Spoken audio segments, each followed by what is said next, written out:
Gracias por seguir en sintonía de Argumentos, conversando con el diputado de la Asamblea Nacional, Francisco Mateo, y quien es también integrante de la Comisión de Energía y Petróleo. Justamente nos hablaba, bueno, de esta propuesta que hacía de cómo es necesario pues trabajar en la parte energética de nuestro país.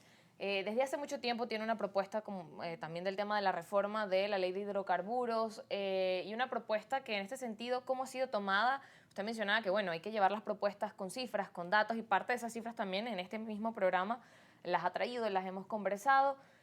¿Cómo ve esa propuesta y por qué realmente no se ha avanzado en esa materia, siendo un factor principal, como lo decía, bueno, para recuperar la economía, el tema petrolero y el sector energético de nuestro país? Sí, bueno, en mi labor como parlamentario en estos años, me he encargado de eso y bueno, ¿por qué? No sé, porque justamente siempre le tiro esa papa caliente al gobierno, son ellos los que tienen que responder por qué no lo han hecho, por qué no han respondido. Sin embargo, entiendo que hay cambios ahorita en la comisión, también hay elecciones, es decir, es un momento pues, importante para que estas propuestas sean conocidas por todos y sobre todo se sepa por qué es tan importante incidir en la Asamblea Nacional, sobre todo cuando nuestro sistema energético en su mayoría está pues, perjudicado, si cabe la palabra, por mecanismos normativos en este caso. ¿Por qué me refiero a mecanismos normativos? Porque evidentemente la Ley Orgánica de Hidrocarburos del 2001 y reformada en el 2006 creó una cosa llamada las empresas mixtas, donde pues, hizo que el poder nacional, en este caso, o el Estado, mejor dicho, se involucrara enormemente desde el punto de vista financiero y desde el punto de vista operativo en todo lo relativo a la industria petrolera como tal. Y en un momento como en el que estamos nosotros ahorita, donde el Estado pues, presenta cifras económicas pues, bastante deprimidas, evidentemente por las sanciones, pero también por errores gerenciales y por errores en las políticas públicas en materia económica en los últimos años, pues ha hecho que hoy en día sea trascendental reformar esta ley, porque está siendo básicamente una camisa de fuerza para que nuestra industria petrolera pueda resurgir nuevamente, teniendo toda la capacidad del mundo, no solamente por las reservas, que son las primeras y las octavas en gas, que tanto alardea el gobierno de eso, sino también por la capacidad técnica que nosotros tenemos. Yo sé que en PDVSA nosotros tenemos técnicos de primera que tienen la capacidad de hacerlo. Sin embargo, nos hace falta muchísimo más. Claro, y Nos ahora hace de falta infraestructura también. totalmente y nos hace falta sobre todo que exista un sistema donde la renta que genera este negocio tan lucrativo como es el negocio petrolero sea distribuida de la manera más sensata y de la manera más equitativa.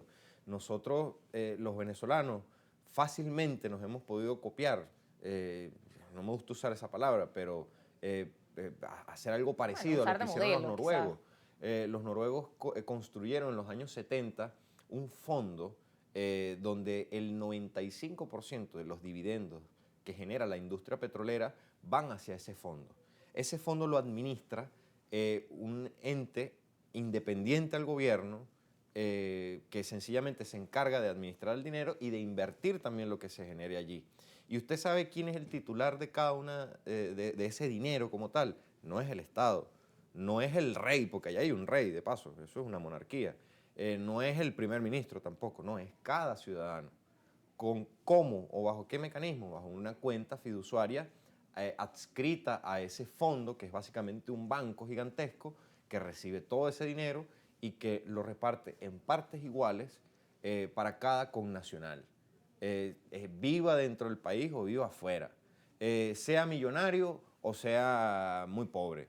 Así que esos tipos de mecanismos son los que de verdad democratizan la renta, que a nosotros tantas veces nos han dicho durante los últimos años de que ahora el petróleo es de todos o de que ahora la renta es del pueblo y un montón de cosas que no son ciertas porque a fin de cuentas cuando tú te vas a ver dónde está la renta y esa renta se fue de este país, se fue ¿cómo? Se fue con Cadivi, se fue con la corrupción, se fue, bueno, miles Múltiples factores que... de factores que incidieron para que esto sucediera así. Así que si nosotros ponemos más cuidado y nos interesamos más como venezolanos en darle un cambio sustancial a lo que está pasando en algo tan particular como lo es el petróleo, entre tantas cosas que hay en este país.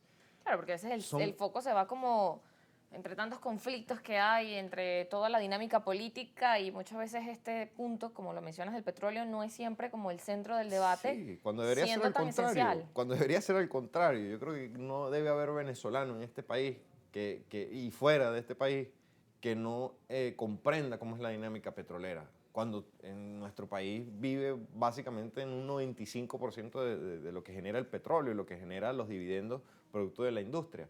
Así que eso es lo que me obliga a mí como ciudadano venezolano pues, a poner mi nombre a la orden, para poner esta propuesta a la orden, una propuesta de reformas profundas en materia de hidrocarburos, pero también en materia energética en general, porque aunque no pareciera así tampoco, pero también mucho de la crisis eléctrica que tiene este país también tiene que ver con leyes y tiene que ver con reformas adecuadas que se deben hacer, porque así como el petróleo y así como lo es la energía eléctrica, son negocios que el Estado ha venido asumiendo desde los años 70 y que en su momento, cuando tuvo bonanzas de dinero, lo administraba muy bien, pero cuando bajó la bonanza y se acabó la plata, pues el Estado lamentablemente no tiene la capacidad de manejarlo. Así que atendiéndolo de forma normativa, responsablemente, equitativamente y pensando evidentemente siempre en los ciudadanos, pues se pueden generar las reformas indicadas para que nosotros volvamos a tener cosas tan sencillas como que se nos prenda otra vez los bombillos, podamos contar con la Claro, energía y eléctrica que para dejen la de casa, estar quizás los cortes el gas. eléctricos que en muchas ciudades hoy en día continúan Correcto. y que son constantes en la semana. Incluso, bueno, reciente estaba el caso, por ejemplo, en Nueva Esparta, que realmente afecta siendo un sector donde se espera impulsar el turismo, pero turismo sin servicios tan básicos como la electricidad es complicado, igual que también para el sector industrial de empresas, cómo promover desde allí que estas empresas crezcan si los servicios básicos, como decimos, bueno, en especial este tema energético, no están garantizados o no tienen la calidad. Y hay una propuesta que hacía el profesor Quirós, que él mencionaba, bueno, quizás hay que avanzar hacia el sector privado, quizás hay que avanzar hacia privatizar estas empresas, por ejemplo, como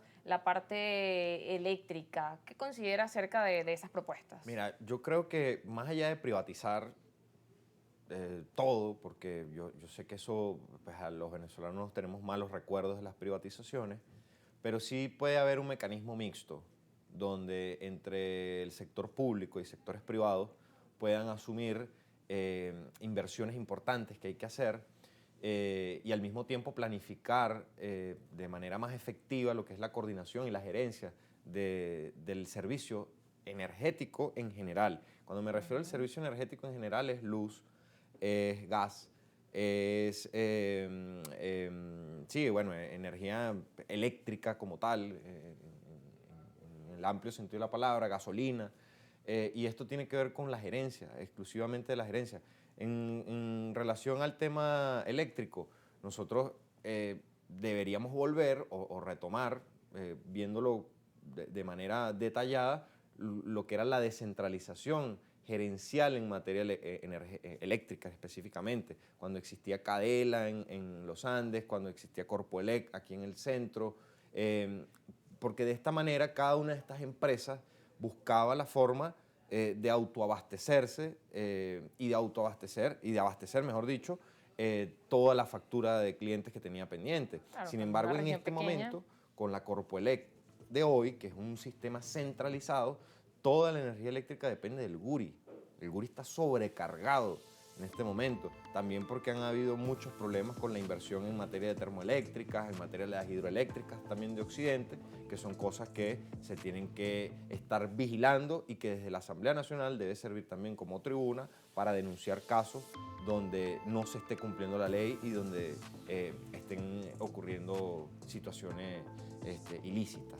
Claro, y que lo mismo ocurre también cuando vemos hacia la parte de la industria petrolera, la misma tema de que la gerencia también pues influye en ese caso. Nos corresponde ir a la pausa, al regreso seguimos conversando con el diputado de la Asamblea Nacional, Francisco Mateus.